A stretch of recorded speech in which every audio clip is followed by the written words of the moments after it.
भाई सुतरा जी इतने भाग्यशाली थे। उन्होंने अपने पूरे जीवन काल में 5 गुरुओं के दर्शन किए।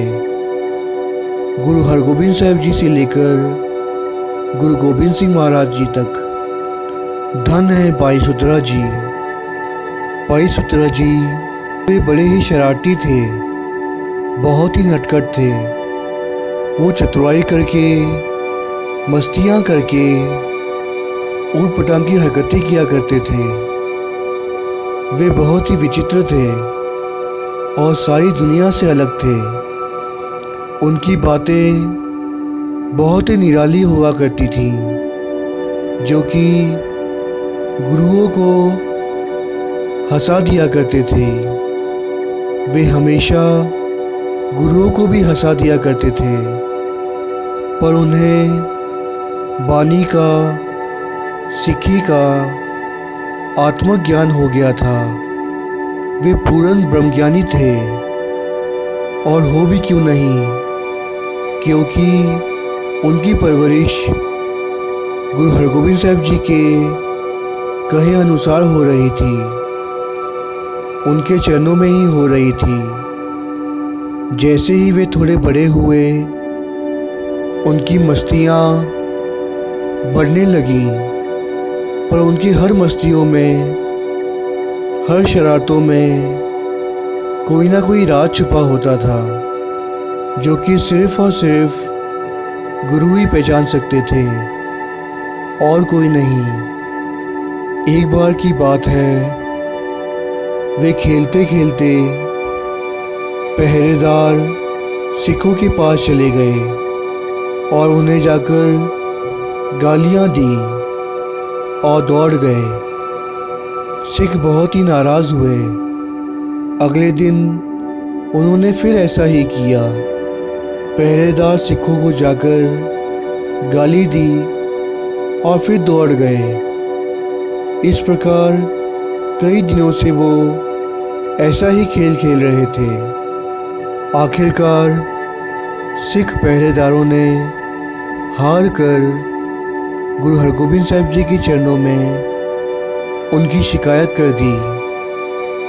कहा, हे सच्चे पातशाह, ये जो भाई सुतरा है, इनकी शरारतें बढ़ती जा रही हैं। वे कई दिनों से हमें गालियां निकालते हैं और दौड़ जाते हैं। आप ही इनका कुछ करें। भाई सुतरा ने कहा, मैंने कब गालियां दी आपको? पहरेदार ने गुस्से से कहा, पिछले हफ्ते ये कहा था, उससे पहले ये कहा था, कुछ दिन पहले ये गाली दी थी, परसों मुझे आपने ये गाली दी थी, और कल तो हद ही कर दी, मुझे ऐसी गाली दी। और आज का क्या? आज भी तो आप गाली देके भागे हैं मुझे। भाई सुतरा ने कहा, हे सच्चे पातशाह, मैंने कौन से दिन इनको कौन सी गाली दी है, वे इन्हें याद है। पर अगर मैं इनको पूछूं कि कल गुरु साहिब जी ने कौन सी वाणी का उपदेश दिया था, क्या इन्हें याद है? सिखों ने नीवियां पा ली। उनके सर शर्म से झुक गए। दरअसल भाई सुतरा जी तो बातों बातों में, खेल खेल में, मस्ती करते हुए कोई ना कोई उपदेश दे दिया करते थे। सिर्फ उन सिखों को ही नहीं दिया, बल्कि सारे समाज को दिया है। हमें ये सोचना है कि हम कहाँ पर खड़े हैं। क्या हम भी तो वही नहीं करते कि पुरानी बातों को हम याद रखते हैं? किसी ने हमें कटु वचन कहे, बुरा भला कहा, या फिर हमारी निंदा की, या फिर कभी हमारी बेइज्जती कर दी, हम ये सभी चीज़ें याद रखते हैं। भले ही वो घटना सालों साल पुरानी ही क्यों ना हो, हमें याद रहती है। यहाँ तक कि स्कूल के ज़माने में किसी ने हमारी बेइज्जती कर दी हो, वो बात भी हमें बुढ़ापे तक याद रहती है। और गुरु ने क्या उपदेश दिए, गुरु क्या कहना चाहते हैं, ये हम कभी समझ ही नहीं पाए। ये हमारा और आपका सभी का हाल है। गुरु हमें सुमत बख्शे, हम पर कृपा करें कि हम गुरु के कहे हुए उपदेश को माने, गुरबानी के साथ जुड़ें और पिछली बीती हुई बातों पर मिट्टी डालें, क्योंकि ये हमें मनुखा देह मिली है नाम जपने के लिए, सेवा बंदगी करने के लिए। हम सभी को पुरानी बातें छोड़कर आगे की ज़िंदगी की ओर देखना है और गुरु के साथ जुड़कर अपना समय सफला करना है। इसी प्रकार भाई सुतरा जी 16 साल के हो गए। एक बार की बात है, गुरु के दरबार में कीर्तनीय कीर्तन कर रहे थे और अचानक कीर्तन सुनते सुनते भाई सुतरा जी गुरु की ओर पीठ करके बैठ गए। जैसे ही कीर्तन की दीवान की समाप्ति हुई, सिखों ने जाकर गुरु साहब जी के चरणों में भाई सुतरा जी की शिकायत कर दी और कहा, हे नीरी पीरी के मालिक, हे सच्चे बादशाह, आज भाई सुतरा जी ने गुरु के दरबार में गुरु की ही बेइज्जती की है।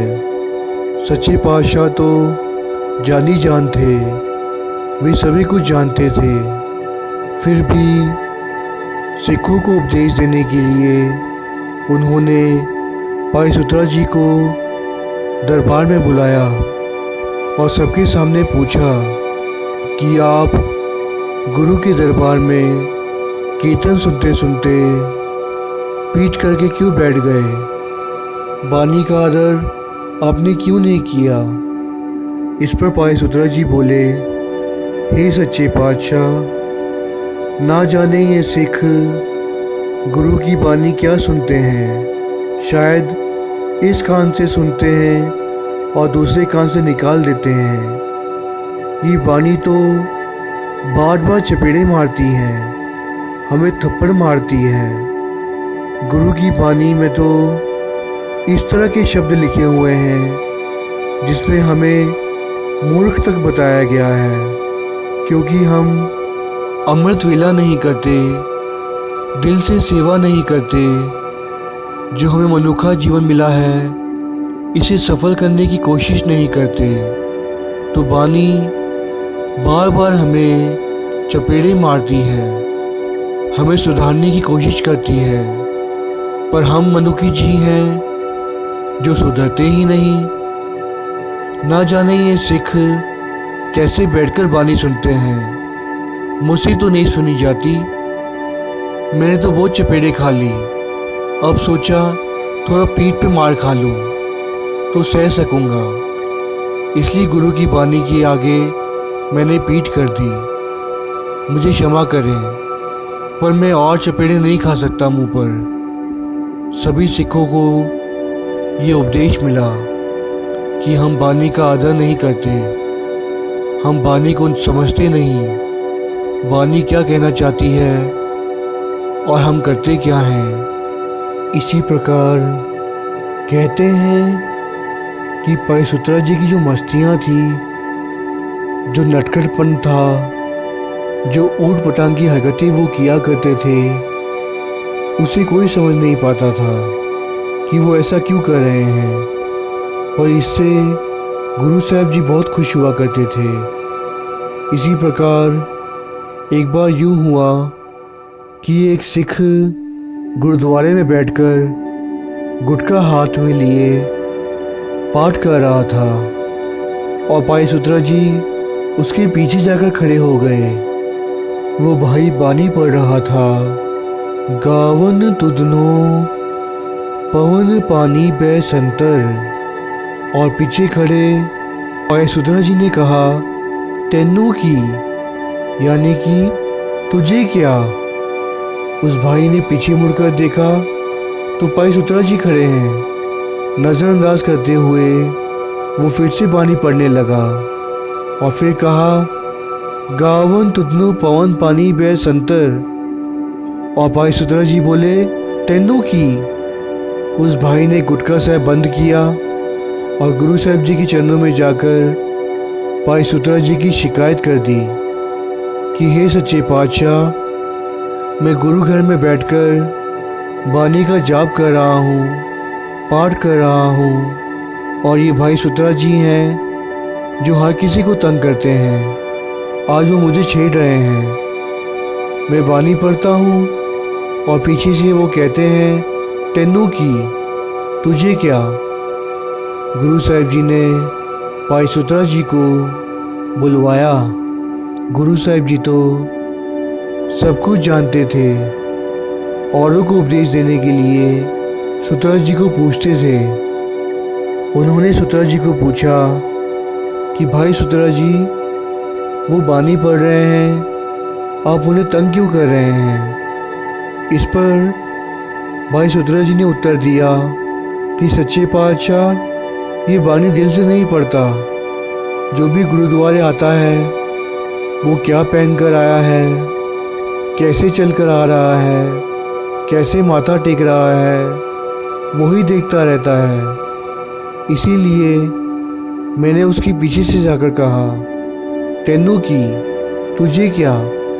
तू बानी पढ़ने में ध्यान दे। तू यहाँ वहाँ क्यों देख रहा है? कोई कैसे भी माथा टेके, कोई कितने में पैसे डाले, उसे तुझे क्या? हमें बानी का आदर करना चाहिए। उस सिख ने नीवियाँ पाली, उसका सिर झुक गया। उसने गुरु के आगे भी माफ़ी मांगी। हम भी तो कुछ ऐसा ही करते हैं। हम गुरुद्वारे में तो आ जाते हैं, अपने काम धंधे को छोड़कर कुछ देर बैठ भी जाते हैं, परंतु करते वही हैं जो वो सिख कर रहा था। यहाँ वहाँ देखते रहते हैं कि कौन चल कर आया है, वो कैसे चल कर आया है, कैसे माथा टेका उसने, गुरु के आगे कितनी भेंटा रखी उसने। यही सब देखते रहते हैं हम। गुरु साहब जी हम सबको सुमत बख्शें कि हमें जांच आ जाए कि हमें गुरु घर में आकर बैठना कैसे है, बानी कैसे सुननी है, गुरु वाले कैसे बनना है। बानी वही है जो पहले हुआ करती थी। हमारे पुरातन सिखों ने, हमारे पूर्वजों ने गुरु की दी हुई बख्शिश की गई जो बानी थी, वही बानी उन्होंने पढ़ी और आज वही बानी हम भी पढ़ते हैं। मगर ऐसा क्या है जो उन्होंने बानी पढ़कर इतनी शहादतें दी, चरखड़ियों पे चढ़े, आरों से चिराए गए, बंद बंद कटाए गए, मुगलों के इतने जुल्म सहे, पर वे डोले नहीं, सिक्खी में कायम रहे। और वही बानी हम पढ़ रहे हैं और अपने अपने मनों में झांक कर देखना है कि हम कहाँ हैं और वो कहाँ थे। फ़र्क इतना है कि जो उन्होंने बानी पढ़ी और जो बानी हम पढ़ रहे हैं, बानी तो एक ही है, वही है, पर पढ़ने का ढंग बदल गया है, विचारने का ढंग बदल गया है, अमल करने का ढंग बदल गया है। जो पुरातन सिख थे वो बानी की इज्जत किया करते थे, अदब किया करते थे, बानी को ही गुरु मानते थे और अपने गुरु के लिए कुछ भी करने को तैयार थे। पर आज हम गुरु को छोड़कर सिर्फ अपने बारे में ही सोचते हैं। गुरु ने हमें शराब, नॉनवेज इत्यादि का सेवन करने से मना किया है, पर आज हम कहाँ जा रहे हैं ये हमें सोचना है। अगर हम गुरु की कही हुई बातें नहीं मानेंगे, उनके उपदेश अनुसार नहीं चलेंगे, तो हमारा तो बुरा होना ही है। गुरु हम पर भी कृपा करें ताकि हम भी वाणी का अदब कर सकें, वाणी को विचार सकें, वाणी क्या कहना चाहती है उसे समझ सकें और उसके अनुसार चल सकें। तभी हमारा जीवन सफला हो पाएगा। भाई सुतरा जी ने हमें उपदेश दिया है कि हमें वाणी का सत्कार करना है। वाणी पढ़नी कैसे है? वाणी पढ़ते समय हमें कोशिश करनी है कि हमारा ख्याल यहाँ वहाँ ना जाए और हमें मात्राओं का बहुत ध्यान रखना है, क्योंकि अगर हम गलती से कोई मात्रा ना लगाएं तो उस अक्षर का अर्थ ही बदल जाता है, जिसका हमें बहुत ज़्यादा पाप लगता है। ये गुरु की वाणी है, ये गुरु के अंग है। हमें गुरु की वाणी को गुरु के अंग समझना है।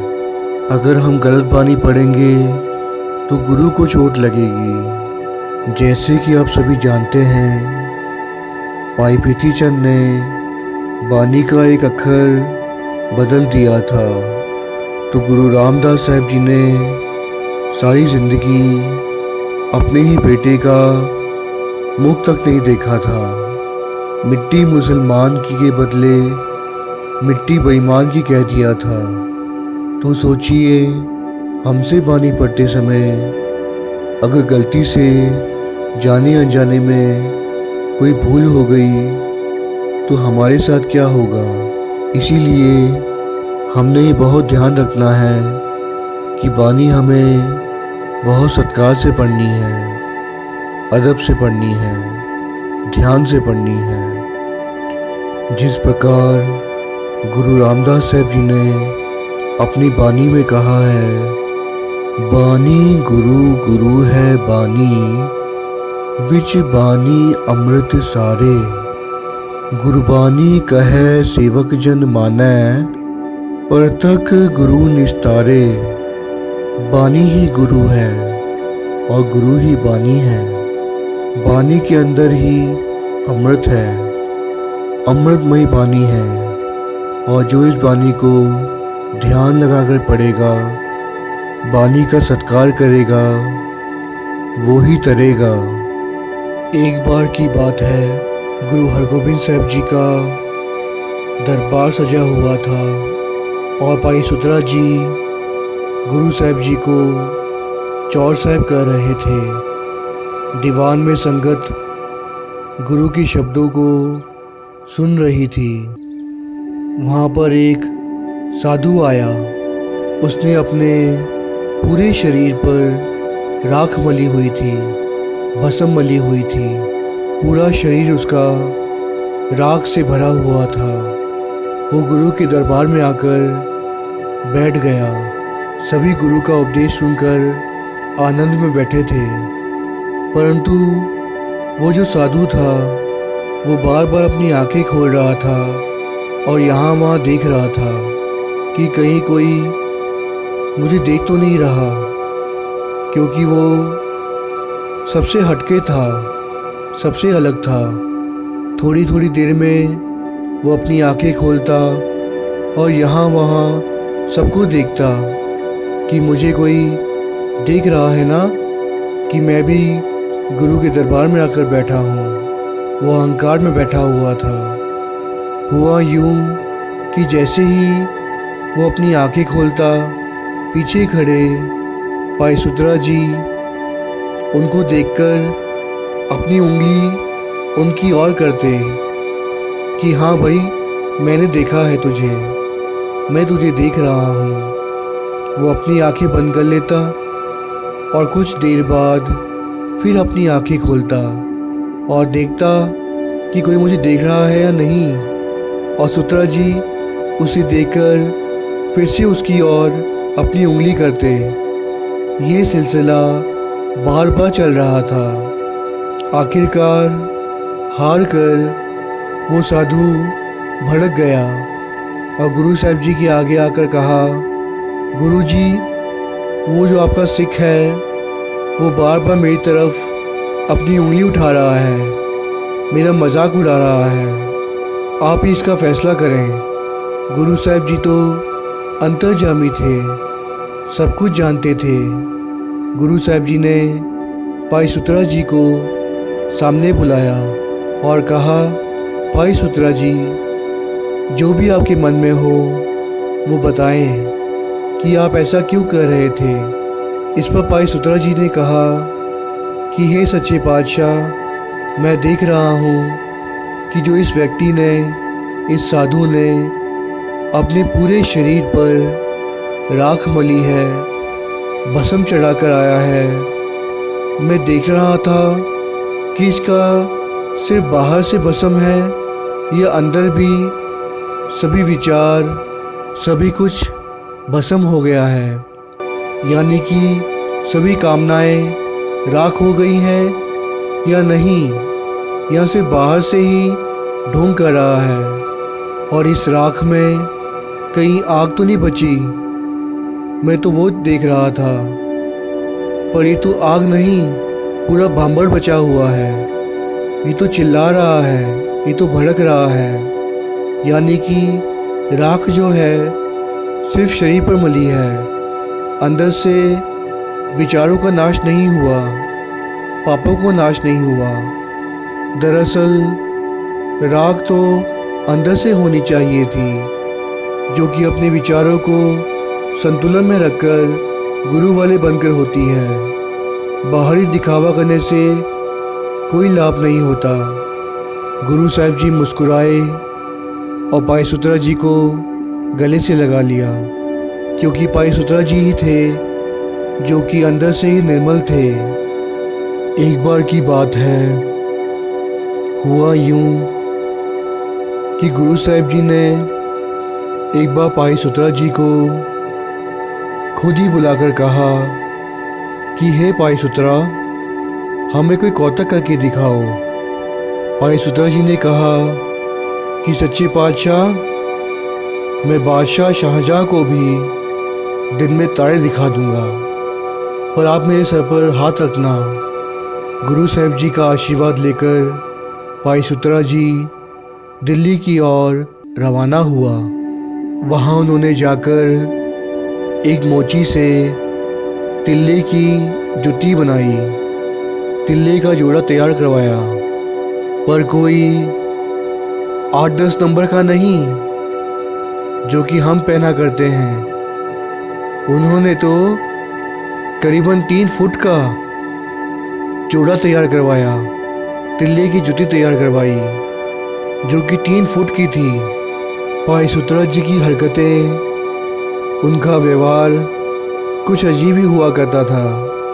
उन्होंने क्या किया, रात को दिल्ली की जामा मस्जिद में गए और पहरेदारों से बचकर उन्होंने जो तिल्ले की 3 फुट की जुत्ती बनाई थी, उसमें से एक जुत्ती को उठाकर दीवार से मस्जिद की ओर फेंक दिया। सुबह रोशनी होने पर काजी मुल्ला ने देखा कि यहाँ पर तो मस्जिद के अंदर 3 फुट की इतनी लंबी चौड़ी जुत्ती पड़ी है, जो कि किसी इंसान की नहीं हो सकती। ये तो सिर्फ और सिर्फ खुदा की ही होगी। ऐसा सोचकर उन्होंने उस जुत्ती को ऊंचे स्थान पर रख दिया। धीरे धीरे जब मुस्लिम मस्जिद में आने लगे तो उन्होंने इस 3 फुट की जुत्ती को देखा और सभी माथा टेकने लगे, चूमने लगे कि ये तो खुदा की जुत्ती है। धीरे धीरे कर ये बात सारी दिल्ली में ही नहीं, सारे हिंदुस्तान में फैल गई। बहुत दूर दूर से लोग इस जुत्ती को देखने के लिए आने लगे। उस जुत्ती के लोग माथा टेकने लगे, चूमने लगे। इस प्रकार कई दिन बीत गए, यहाँ तक कि बादशाह भी उस जुत्ती के दर्शन करने के लिए मस्जिद में पधारा और उसे माथा टेककर चूमा भी। खुदा की जुत्ती जामा मस्जिद में पड़ी है। ये बात पूरे हिंदुस्तान में आग की तरह फैल गई थी और सभी को पता चल गया था कि हो ना हो ये खुदा की ही जुत्ती हो सकती है। और सभी दर्शनों के लिए आ रहे थे।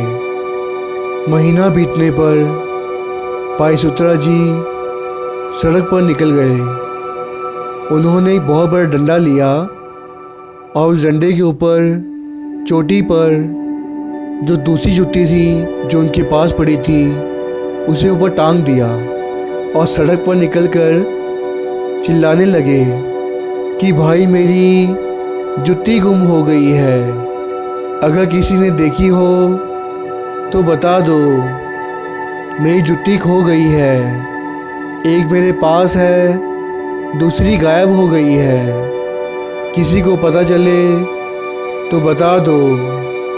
इस तरह की हरकतें करने लगे।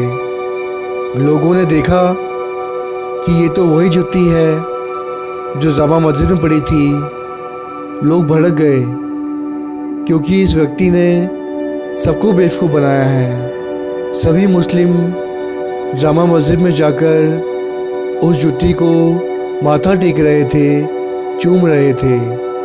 बेवकूफ़ बनने पर सभी मुस्लिम भड़क गए और भाई सुतरा जी को पकड़ लिया और उन्हें बादशाह शाहजहाँ के पास ले गए। उनके दरबार में पहुंचकर भाई सुतरा जी ने बादशाह शाहजहाँ से कहा कि ये मेरी जुत्ती है, मुझे नहीं पता उस जामा मस्जिद में कैसे पहुंच गई। मुझे तो इतना पता है कि ये जोड़ा मेरा है। जामा मस्जिद से वो जुत्ती मंगवाई गई और दोनों जुत्तियों को एक साथ रखकर देखा गया। थी तो वो एक ही, पर बादशाह शाहजहाँ ने कहा, क्या ये तुम्हारी है? सुतरा जी ने उत्तर दिया, हाँ मेरी है। तो शाहजहाँ ने कहा, तो फिर इसे पहनकर दिखाओ। भाई सुतरा जी ने गुरु को याद किया, हाथ जोड़कर अरदास की कि हे सच्चे पातशाह, यहाँ तक तो खेल मेरा था, आगे तूने ही संभालना है। अगर ये जोड़ा मेरे पैरों में नहीं आया तो ये शाहजहाँ बादशाह मुझे छोड़ेगा नहीं। अभी आप ही कुछ करके दिखाओ। अरदास करके भाई सुतरा जी ने वो जोड़ा पहन लिया। भाई सुतरा जी की अरदास गुरु के चरणों में कबूल हुई और जैसे ही भाई सुतरा शाह जी ने वो जोड़ा पहना, वो उन्हें पूरा आ गया।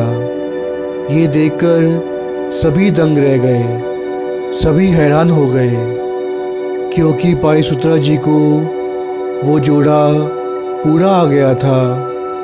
बादशाह शाहजहाँ ने उन्हें छोड़ दिया, पर भाई सुतरा जी अभी कहाँ मानने वाले थे।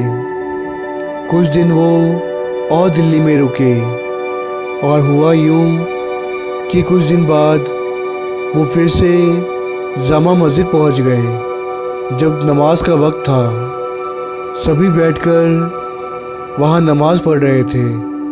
भाई सुतरा जी वहाँ पहुँचे और वो भी वहाँ बैठ गए, परंतु नमाज पढ़ने के लिए नहीं, शौच करने के लिए। यहाँ मुस्लिम बैठकर नमाज पढ़ रहे थे और पास बैठे सुतरा जी शौच कर रहे थे। जैसे ही मुस्लिमों की नज़र भाई सुतरा जी पर पड़ी, सभी भड़क गए और उन्हें पकड़कर काल कोठरी में डाल दिया। इस बात की खबर बादशाह शाहजहाँ तक पहुंच गई और बादशाह ने उन्हें मौत की सज़ा सुनाई।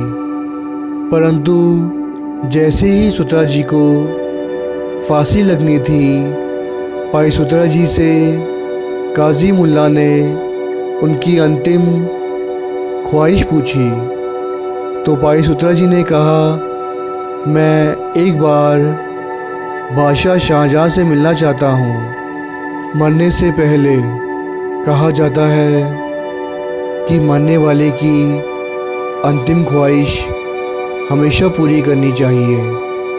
यही सोचकर काजी मुल्ला ने भाई सुतरा जी को बादशाह के दरबार में ले गए। भाई सुतरा जी ने बादशाह शाहजहाँ के सामने जाकर कहा, मैं आपसे एक प्रश्न पूछना चाहता हूँ, क्या आप उत्तर देंगे? बादशाह ने कहा, हाँ पूछो, क्या पूछना चाहते हो? भाई सुतरा जी ने कहा कि आप मुझे बताएं कि अगर आपकी जामा मस्जिद की दीवार गिर जाए तो आप क्या करेंगे? बादशाह ने कहा, करना क्या है, फिर से बनवा देंगे। इस पर भाई सुतरा जी ने कहा कि अगर फिर से मस्जिद की दीवार गिर जाए तो आप क्या करेंगे? बादशाह ने कहा, फिर से बनवा देंगे। और अगर फिर से गिर जाए? बादशाह ने माथा पीटते हुए कहा, अरे भाई फिर से बनवा देंगे, उसमें क्या है।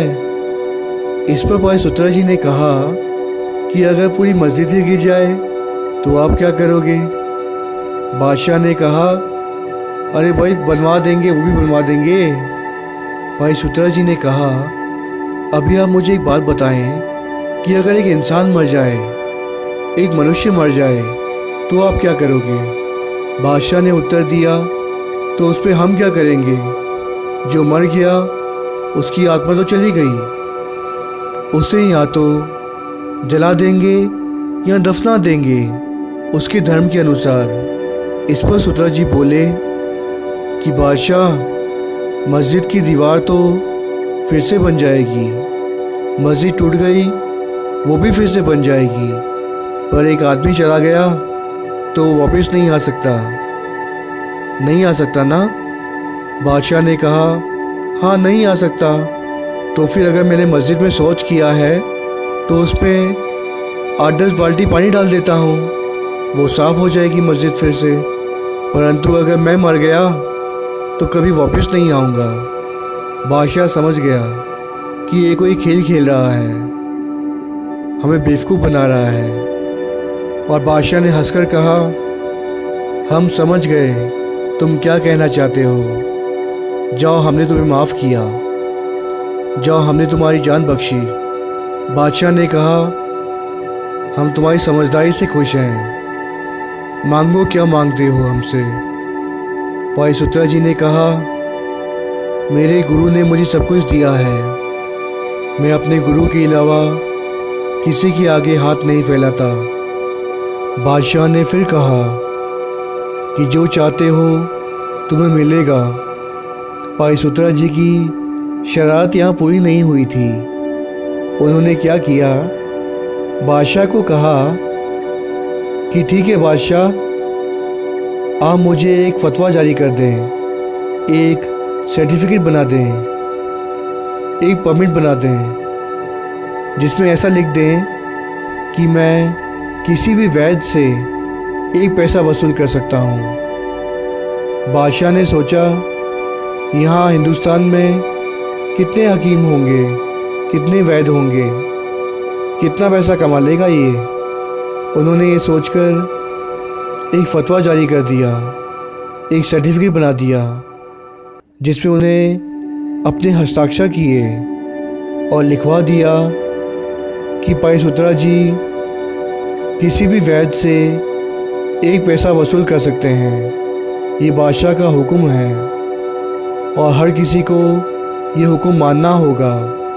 बादशाह के दीवान ने जैसे ही हस्ताक्षर लेकर फतवा जारी करके भाई सुतरा जी को पकड़ाया, भाई सुतरा जी ने सोचा, चलो बोनी इसी से करते हैं जो फतवा पकड़ा रहा है। भाई सुतरा जी ने अपना पेट पकड़ लिया और चिल्लाने लगे कि भाई मेरा पेट बहुत दुख रहा है, बहुत दर्द हो रहा है, कोई मुझे दवाई तो बताओ, कोई मुझे इसका उपचार तो बताओ। उस दीवान ने कहा कि आप एक काम करो, अजवाइन खा लो, आप ठीक हो जाओगे।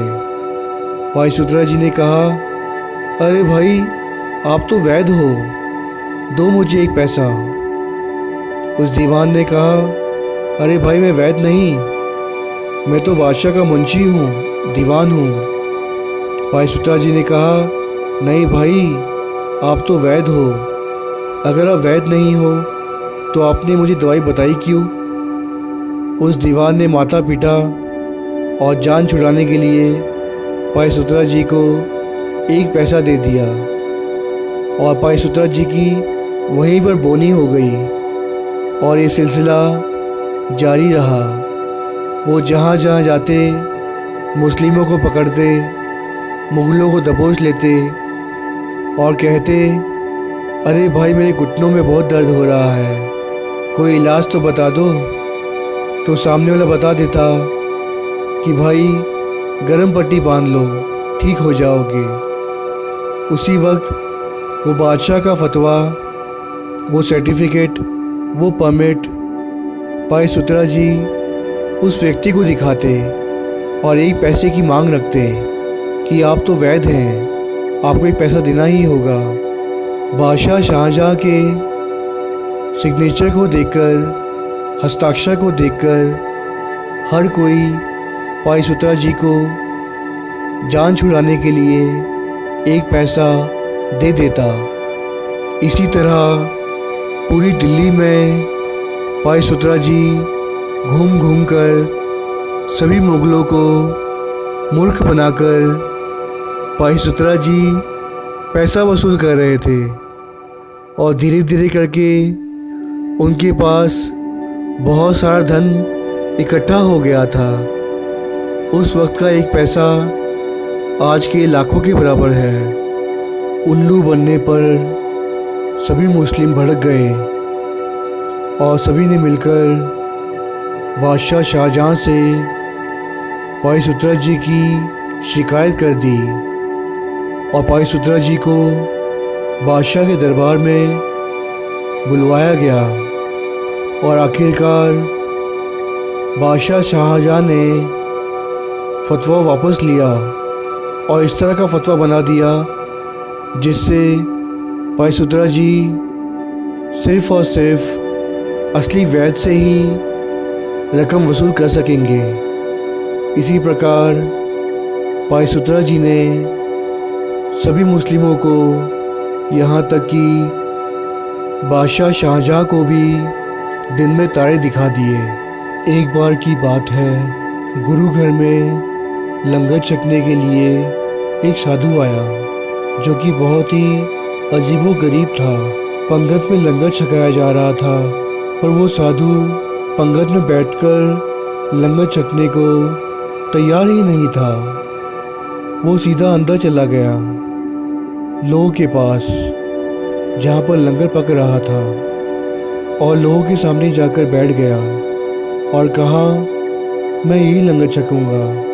सेवादारों ने उन्हें बहुत समझाया कि आपको पंगत में बैठकर लंगर छकना है, लोगों के पास नहीं, परंतु वो साधु मान ही नहीं रहा था। इसी बीच भाई सुतरा जी वहाँ पधारे जो कि वहाँ पर पंगत में संगतों को लंगर छका रहे थे और उस साध के पास आकर कहा, क्यों भाई पंगत में लंगर नहीं छकना? साध ने साफ इनकार कर दिया और कहा, आसन लो पंडार, मैं यही लंगर छकूंगा, गुरु का आदेश है, गुरु ने ही ऐसा कहा है। और सुतरा जी भी बहुत कमाल के थे। उन्होंने क्या किया, उन्होंने प्रसादी की एक बुरकी ली और उस साध के हाथों में थमा दी और उस बुरकी के ऊपर थोड़ी सी दाल डाल दी। उस साध को बहुत भूख लगी थी। एक बुरकी से उसका क्या होने वाला था। उसने कहा, पूरा प्रसादा दो, मुझे लंगर छकना है, बुरकी नहीं। इस पर मुस्कुराकर सुतरा जी ने जवाब दिया, जो किछ पाया सो एका वार, एक बार डाल दिया सो डाल दिया, बार बार नहीं। ऐसी सोच सिर्फ सुतरा जी की हो सकती है। उन्होंने उस साध को करारा जवाब दिया, बानी से ही उस अड़ियल साध का जवाब दिया। धन है भाई सुतरा जी, जिन्होंने 5 गुरुओं के दर्शन किए। गुरु हरगोबिंद साहिब जी के बाद जब गुरु हरराय साहिब जी के साथ वो थे, तो एक बार ऐसा हुआ कि भाई सुतरा जी ने गुरु हरराय साहिब जी को कहा कि गुरु हरगोबिंद साहिब जी तो हमें बहुत प्रेम किया करते थे, जो मांगो वो दे दिया करते थे, आप ही हमें कुछ देते नहीं। ऐसा कहकर भाई सुतरा जी गुरु हरराय साहिब जी से शरारत करना चाहते थे। इस पर गुरु हरराय साहिब जी ने कहा, ठीक है भाई सुतरा, आपको क्या चाहिए बताएं। इस पर भाई सुतरा जी ने कहा कि सच्चे पातशाह, मुझे 5 रुपये रोज़ दे दिया कीजिए। गुरु हरराय साहिब जी ने अपने खजांची भाई बेलो जी को बुलाया और कहा कि भाई सुतरा जी को रोज़ 5 रुपये दे दिया करें। ऐसा कहकर गुरु साहिब जी चले गए, पर भाई सुतरा जी तो बहुत ही नटखट थे। उन्होंने क्या किया, पहले दिन जाकर 5 रुपये लिए। खजांची ने भाई सुतरा जी को 5 रुपये दे दिए और लिखवा लिया। अगले दिन भाई सुतरा जी उस खजांची के पास फिर पहुंच गए और कहा, भाई साहब जी, मैं कहाँ रोज़ रोज़ आता रहूँगा 5 रुपये लेने के लिए, और आप रोज़ रोज़ कहाँ पर लिखते रहोगे कि 5 रुपये हमें दिए हैं। इतना हिसाब कहाँ रखोगे, आपको रोज़ रोज़ का हिसाब करना पड़ेगा। आप एक काम करें, मुझे साल भर के पैसे दे दें, इससे बार बार मुझे आना भी नहीं पड़ेगा और आपको इतना हिसाब भी नहीं करना पड़ेगा। भाई साहब ने सोचा भाई सुतरा जी सही कह रहे हैं, और उसी वक्त उन्होंने भाई सुतरा जी को 1 साल के पूरे पैसे दे दिए, जो कि करीबन 2000 के करीब होता है। उस ज़माने में ये रकम भी बहुत बड़ी रकम थी। अगर आज इसे देखा जाए तो ये रकम 2 करोड़ के बराबर है। भाई सुतरा जी ने इतनी बड़ी रकम को एक ही दिन में उस खजांची से ले लिया और रकम लेकर गुरु का लंगर लगा लिया। पूरा दिन पूरी रात लंगर चलता रहा। सभी लोगों ने लंगर छका, सभी संतुष्ट होकर गए। और हुआ यूँ कि अगले ही दिन भाई सुतरा जी फिर वहाँ पहुँच गए और उस खजांची को जाकर कहा, मैं आ गया, मुझे पैसे दे दो। खजांची देखकर हैरान हो गया कि कल ही तो मैंने सुतरा जी को पूरे साल भर की रकम दी है, तो ये फिर क्यों आ गए? अब किस बात के पैसे? अभी तो अगले साल हिसाब करेंगे। भाई सुतरा जी ने कहा, जो आपने कल पैसे दिए थे वो तो पिछले साल के थे। खजांची हैरान हो गया। उसने कहा, ये कैसे हो सकता है, वो तो इस साल के पैसे थे। सुतरा जी ने कहा, कोई बात नहीं, अगर वो पैसे इस साल के थे तो अगले साल के पैसे हमें आज ही दे दो। खजांची समझ गया कि ये मुझे बेवकूफ़ बना रहा है। खजांची ने किसी प्रकार भाई सुतरा जी से जान छुड़ाई, उन्हें भगाने की कोशिश की, पर वे माने नहीं। और थोड़ी देर बाद वहीं आकर एक पुतले को कफन डालकर भाई सुतरा जी कहने लगे कि गुरु साहिब जी चढ़ाई कर गए हैं, पैसे दे दो अब। वहाँ खड़े सभी सिख भड़क गए, क्योंकि कोई भी सिख इस प्रकार की बातें गुरु के बारे में सह नहीं सकता, सुन नहीं सकता। उन सभी ने मिलकर भाई सुतरा जी को बहुत मारा और वहाँ से भगा दिया। कुछ महीनों तक भाई सुतरा जी गायब रहे और अचानक फिर गुरु के दरबार में आए। चौकीदार ने, जो गुरु का पहरेदार था, उसने आने से मना कर दिया कि आप गुरु को नहीं मिल सकते। वैसे भी आप हमेशा खाली हाथ आते हो, गुरु के आगे कोई भेंटा नहीं रखते, जिस प्रकार सभी सिख संगत रखती हैं। भाई सुत्रे ने कहा, गुरु को माया की क्या ज़रूरत। सिख पहरेदार ने तो भाई सुत्रा जी को सिर्फ भगाना था, इसलिए वो बहाने कर रहे थे ताकि किसी तरह भाई सुत्रा जी यहाँ से चले जाएं और तंग ना करें। पहरेदार ने कह दिया कि ठीक है, कोई चढ़ावा ले आओ, कोई माया ले आओ, तो ही हम आपको अंदर जाने देंगे।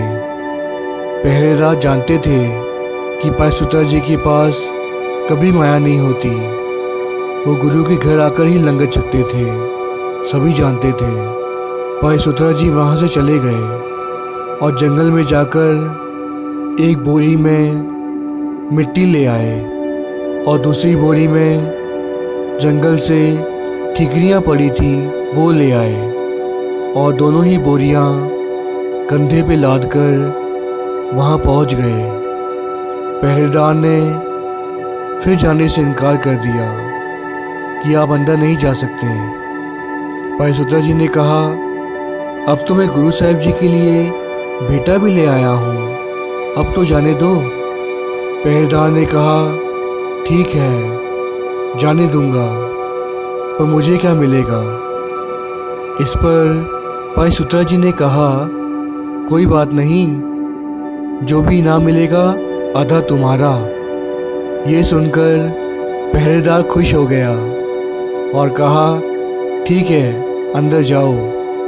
थोड़ा अंदर जाने पर गुरु के दरबार के बाहर एक और पहरेदार खड़ा था। उसने भी भाई सुत्रा जी को देखकर जाने से इनकार कर दिया। इस पर भाई सुत्रा जी ने कहा, मैं गुरु घर में गुरु के लिए भेंटा लेकर जा रहा हूँ, और गुरु साहिब जी जो भी मुझे इनाम देंगे वो आधा तुम्हारा। ये सुनकर वो पहरेदार भी खुश हो गया और कहा, ठीक है, जाओ।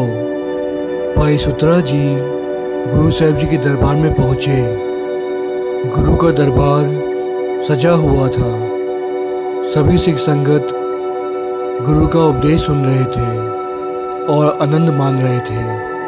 भाई सुत्रा जी ने दरबार में प्रवेश किया और गुरु के चरणों में भाई सुत्रा जी ने दोनों ही बोरियों को गुरु के सामने जाकर रख दिया और गुरु साहिब जी को माथा नहीं टेका, बल्कि उन दोनों बोरियों की जाकर परिक्रमा की। गुरु की संगत ये सब देख रहे थे और सभी हैरान थे कि भाई सुत्रा जी गुरु साहिब जी को माथा क्यों नहीं टेक रहे, गुरु साहिब जी की परिक्रमा क्यों नहीं कर रहे, इन बोरियों की ही क्यों कर रहे हैं। गुरु हरराय साहिब जी तो अंतर्जामी थे, सभी कुछ जानते थे, फिर भी सिखों के कहने पर गुरु साहिब जी ने भाई सुत्रा जी से पूछा कि आप इन बोरियों की परिक्रमा क्यों कर रहे हो, गुरु की क्यों नहीं। भाई सुत्रा जी ने उत्तर दिया, सच्चे पातशाह, इन बोरियों ने ही आज आपके दर्शन कराए हैं। धन भाग है मेरे जो आपके दर्शन हुए इन बोरियों की वजह से। अगर ये बोरियां नहीं होती तो आपके दर्शन नहीं होते आज।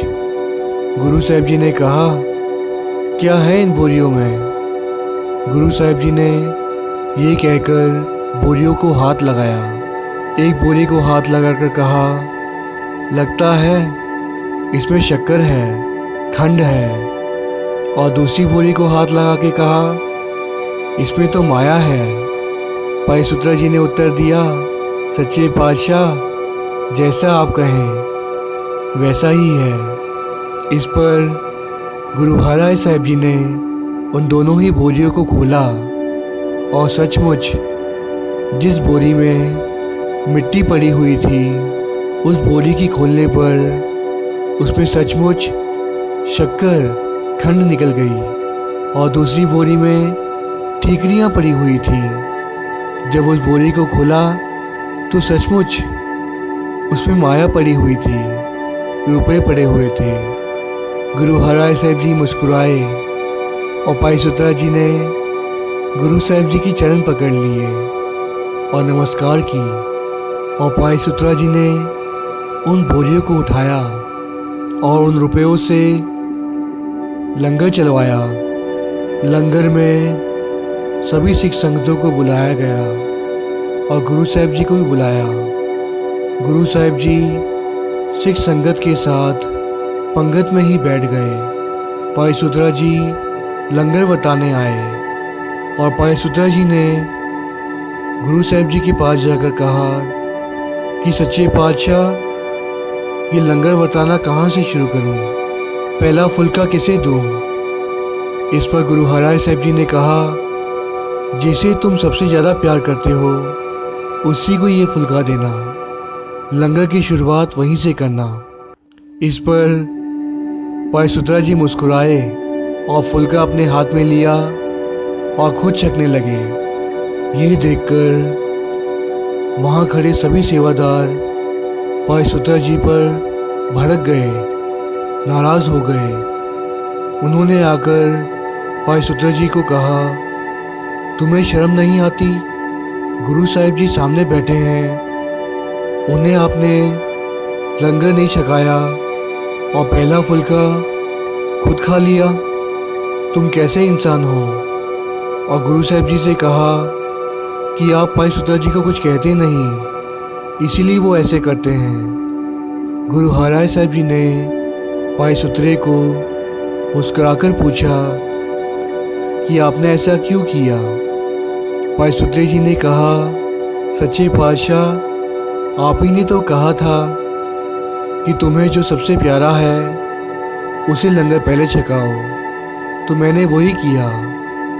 हर इंसान के लिए सबसे प्यारा तो उसी का पेट होता है, वो पहले खुद खाता है फिर दूसरों की सोचता है। सभी ऐसा ही करते हैं ना? मैंने भी वैसा ही किया है। सबसे प्यारा तो मेरा पेट ही है, पहले मैं उसकी भूख मिटाऊंगा, बाकी बाद में सोचूंगा। इस पर गुरु हराय साहब जी खिलखिलाकर हंस पड़े और कहा, भाई सुतरा जी, आप धन्य हो, आप जैसा और कोई नहीं हो सकता। आपकी सोच, आपके विचार सभी से अलग हैं। और गुरु हराय साहब जी ने कहा, भाई सुतरा जी, गुरु आप पे बहुत खुश हैं, मांगो क्या मांगना है, आपकी सभी इच्छाएं आज पूरी होंगी, जो आप चाहेंगे वो आपको मिलेगा। भाई सुतरा जी ने गुरु साहब जी की चरण पकड़ लिए और कहा, सच्चे पातशाह, मुझे कुछ नहीं चाहिए। गुरु साहब जी ने फिर कहा, मांगो सुतरा, क्या चाहते हो, सभी कुछ मिलेगा। भाई सुतरे जी ने कहा, नहीं सच्चे पातशाह, मुझे कुछ नहीं चाहिए।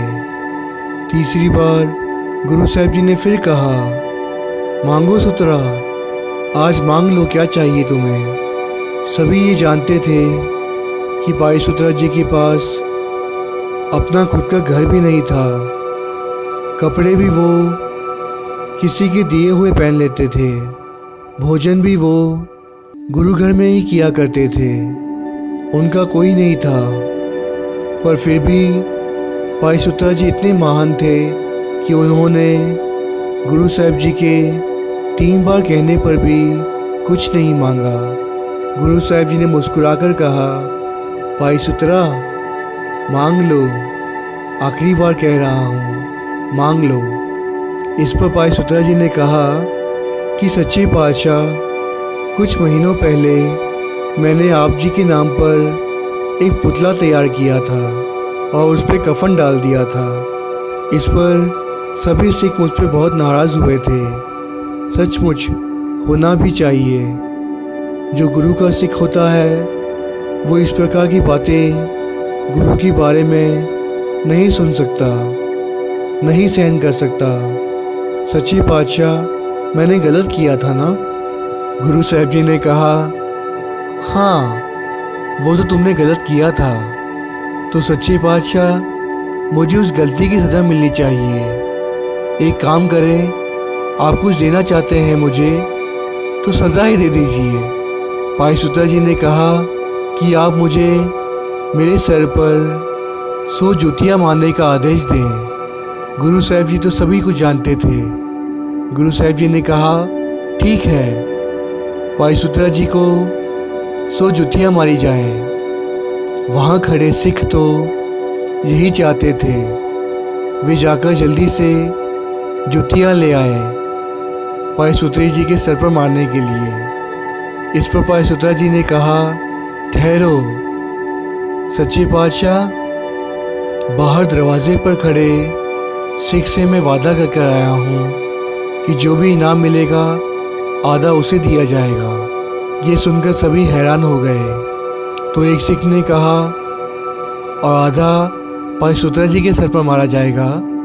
भाई सुत्रा जी ने कहा नहीं, गुरु के दरबार के बाहर भी जो पहरेदार खड़ा है उससे भी मैंने वादा किया है कि जो भी इनाम मिलेगा आधा उसे दूंगा। ये पूरा इनाम उन दोनों पहरेदारों को बांट दिया जाए। सुत्रा जी ने ऐसा कहा और ऐसा ही हुआ। उन पहरेदारों को बुलाकर उनके सर पर जूतियाँ मारी गई और भाई सुत्रा जी ने कहा गुरु के सिख को कभी भी कोई लालच नहीं करना चाहिए, कोई इच्छा नहीं रखनी चाहिए।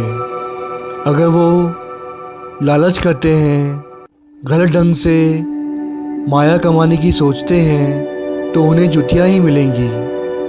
ये सीख हमारे लिए भी थी कि हमें सबसे पहले तो सिर्फ़ और सिर्फ गुरु के आगे झोलियाँ करनी है। जो गुरु दे दे गुरु का शुक्र करना है। किसी के आगे हाथ नहीं फैलाने, कुछ मांगना नहीं, ज़्यादा पाने का लालच नहीं करना, किसी और से कुछ पाने की इच्छा नहीं रखनी। भाई सुत्रा जी ने हमें भी ये सीख दी है। गुरु साहब जी हम पर भी कृपा करें कि हम भी अच्छे इंसान बन सकें, अच्छी सोच रख सकें और कभी लालच ना करें। वैसे भी सिख को हुक्म है कि उसे हराम का नहीं खाना, किसी का छीना हुआ नहीं खाना, किसी को लूट कर नहीं खाना, किसी से मांग कर नहीं खाना। किरत करके, मेहनत करके खाना है। धन है भाई सुत्रा जी जिन्होंने 5 गुरुओं को हंसाया। गुरु साहिब जी सुत्रा की बातों को सुनकर, उनकी हरकतों को देखकर हमेशा खिलखिलाकर हंसते थे। इसी प्रकार आगे चलकर 10वें नानक, 10वें पिता गुरु गोबिंद सिंह महाराज जी का वक्त आया। गुरु गोबिंद सिंह महाराज जी आनंदपुर साहिब की धरती को उस वक्त भाग लगा रहे थे और सिख संगतों को दर्शन देकर निहाल कर रहे थे। एक बार कुछ ऐसा हुआ कि भाई सुत्रा जी एक हलवाई की दुकान पर पहुँचे और वहाँ जाकर उन्होंने दूध और जलेबी खाई और दुकानदार से कहा आप फिक्र ना करें, मैं आपको बाद में पैसे दे दूँगा। इसी प्रकार भाई सुत्रा जी रोज़ ही वहाँ पहुँच जाते और उस हलवाई के पास जाकर रोज़ ही जलेबी और दूध खाते।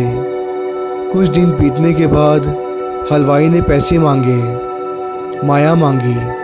भाई सुत्रा जी ने कहा फिक्र मत करो, तुम्हें तुम्हारे पैसे मिल जाएंगे। इसी प्रकार दुकानदार ने सोचा कि अगर मैं इसे जलेबी और दूध देना बंद कर दूंगा तो ये पिछला हिसाब नहीं करेगा। ये सोचकर वो भाई सुत्रा जी को रोज़ ही मुफ्त में जलेबी और दूध देते रहे। पर इसी प्रकार 6 महीने बीत गए। भाई सुत्रा जी रोज़ ही वहाँ पहुँच जाते और उस हलवाई के पास जाकर दूध और जलेबी मांगते और खा पी के मस्त होकर आते। आखिरकार वो हलवाई थक गया और बहुत भड़क गया कि 6 महीने के पैसे नहीं दिए। उस हलवाई ने जाकर गुरु गोबिंद सिंह महाराज जी के चरणों में बेनती की और भाई सुत्रा जी की शिकायत की कि वो हमें बेवकूफ़ बना रहे हैं, आप ही इंसाफ करें। गुरु गोबिंद सिंह महाराज जी तो जानी जान थे, सभी कुछ जानते थे। उन्होंने भाई सुत्रा जी को दरबार में बुलाया और उनसे पूछा, भाई सुत्रा जी, क्या आपने इनकी जलेबी खाई है और दूध पिया है? भाई सुत्रा जी ने कहा, नहीं सच्चे पातशाह, कभी नहीं। ये सुनकर वो हलवाई तो बौखला ही गया। उसने कहा, ये तो झूठ कह रहे हैं, ये तो रोज़ खाते हैं आकर। इस पर भाई सुत्रा जी ने कहा, केते लैले मुकर पाए, बानी ये कहती है, लेते रहो और मुकर जाओ। सभी यही तो करते हैं ना दुनिया में, पहले ले लेते हैं और फिर मुकर जाते हैं। मैंने भी तो वही किया। गुरु साहब जी ने कहा, भाई सुत्रा, इसकी बाद की पंक्ति भी तो पढ़ो, बानी क्या कहती है। इस पर भाई सुत्रा जी ने मुस्कुराकर उत्तर दिया, सच्चे पातशाह, अगली पंक्ति किसी और सिख से बुलवा लीजिए, मैं तो इसी पंक्ति में खुश हूँ। इस पर गुरु गोबिंद सिंह महाराज जी भी खिलखिलाकर हंस पड़े। वे जानते थे भाई सुत्रा जी बहुत ही नटखट हैं। गुरु गोबिंद सिंह महाराज जी ने होली के एक दिन पहले ही सिखों को आदेश दिया कि गुलाल, इत्र मंगवाया जाए और पिचकारी भी मंगवाई जाए। इतिहासकार कहते हैं, आनंदपुर साहिब में सुबह का वक्त था। गुरु गोबिंद सिंह महाराज जी ने सभी सिख संतों को एकत्रित किया और आप खुद आनंदपुर साहिब जी के किले पर ऊपर चोटी पे जा खड़े हुए और भाई दया सिंह जी को बुलाकर पूछा, गुलाल तैयार है? भाई दया सिंह जी ने उत्तर दिया, जी सच्चे पातशाह, गुलाल मंगवाया गया, पिचकारी मंगवाई गई, जल मंगवाया गया। गुरु गोबिंद सिंह महाराज जी ने अपने हाथों में रंग लिया और दोनों हाथों से सिख संगतों पर रंग फेंकने लगे। पिचकारी में पानी भरा और संगतों पर छिड़काव किया। उसी बीच दरबार में भाई सुत्रा शाह जी आए, जो कि गुरु गोबिंद सिंह महाराज जी के बहुत ही प्यारे सिख थे और उनके कौतक बहुत ही अजीबोगरीब होते थे। गुरु गोबिंद सिंह महाराज जी के प्रति उनका प्यार कोई नहीं समझ पाता था। उस प्यार की कोई सीमा ही नहीं थी, कोई अंत ही नहीं था। और जिस प्रकार का प्यार और जिस प्रकार की भावना भाई सुत्रा जी की थी, उस प्रकार की भावना मैं दावे के साथ कह सकता हूँ इस दुनिया में किसी की नहीं हो सकती, ना कभी हुई है और आगे ना कभी हो सकेगी। होले महल्ले के शुभ अवसर पर भाई सुत्रा जी दरबार में पहुँचे, परंतु ये क्या, आने से पहले उन्होंने जहाँ लंगर पक रहा था वहाँ जाकर ठंडे तवे के नीचे से हाथ लगाकर कालक ले ली और अपने सारे बदन पर लगा ली, यहाँ तक कि कपड़ों पर भी मल ली। उनका सारा शरीर काला हो गया था, कपड़े भी काले नज़र आ रहे थे। भाई सुत्रा शाह जी दरबार में कभी गुरु गोबिंद सिंह महाराज जी की परिक्रमा कर रहे थे तो कभी साध संगत की। वे बार बार मुस्कुराकर परिक्रमा किए जा रहे थे और गुरु साहब जी को देखकर खुश हो रहे थे, निहाल हो रहे थे, जैसे कि उनकी नज़र उतार रहे हों। गुरु गोबिंद सिंह महाराज जी की मेहर भरी नज़र भाई सुत्रे जी पर पड़ी और दरबार में गुरु गोबिंद सिंह महाराज जी की हंसी निकल गई। वे खिलखिलाकर हंस पड़े। साध संगत ने भी भाई सुत्रे शाह जी को देखा और आश्चर्यचकित रह गए कि भाई सुतरा शाह अब ये नया कौतक क्या कर रहा है, ये क्या करने जा रहा है। भाई सुतरे शाह ने अपने बदन पर कालक क्यों मल ली है। सभी देखकर दंग रह गए थे, परंतु गुरु गोबिंद सिंह महाराज भाई सुतरे शाह को देखकर खिलखिलाकर हंस रहे थे। पूरे दरबार में हंसी का माहौल छा गया। होली के शुभ अवसर पर जब सभी दरबार में रंग से भरे हुए थे, उस बीच भाई सुतरे को देखकर होली का माहौल और भी आनंदित हो गया। कुछ सिखों ने कहा कि सच्चे पातशाह, ये सुतरे को क्या हो गया है, ये ऐसा क्यों कर रहा है।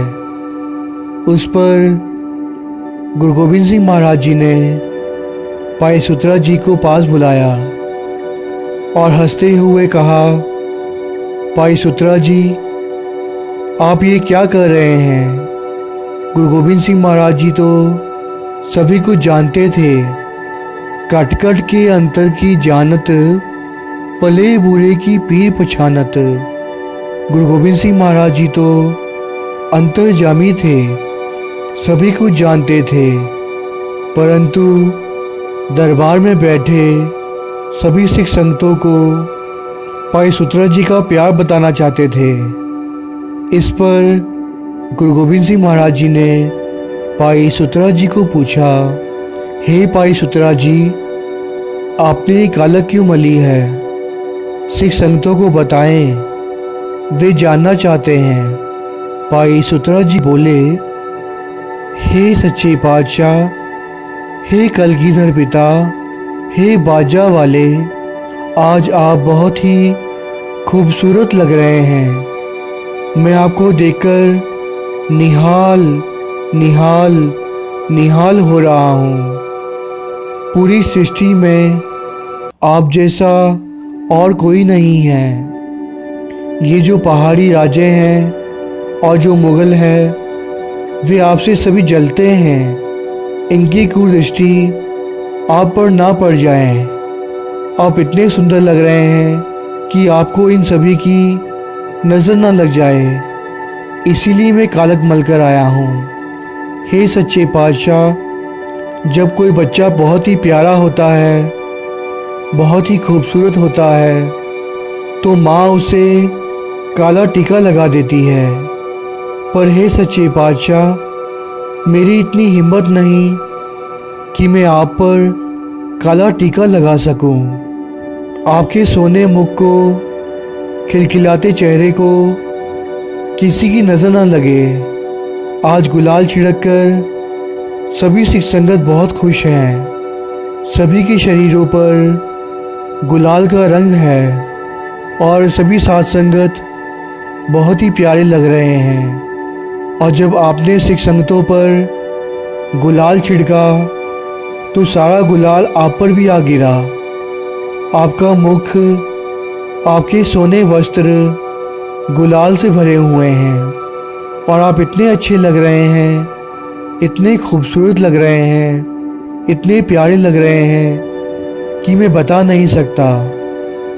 आपको किसी की नज़र ना लगे, इसीलिए मैंने सोचा कि संगत में, गुरु के दरबार में मैं कालक मल कर आऊँगा तो ना आपको किसी की नज़र लगेगी, ना प्यारी साध संगत को किसी की नज़र लगेगी। भाई सुतरा जी का ये भाव देखकर गुरु गोबिंद सिंह महाराज जी बहुत प्रसन्न हुए और भाई सुतरा जी को अपने गले से लगा लिया।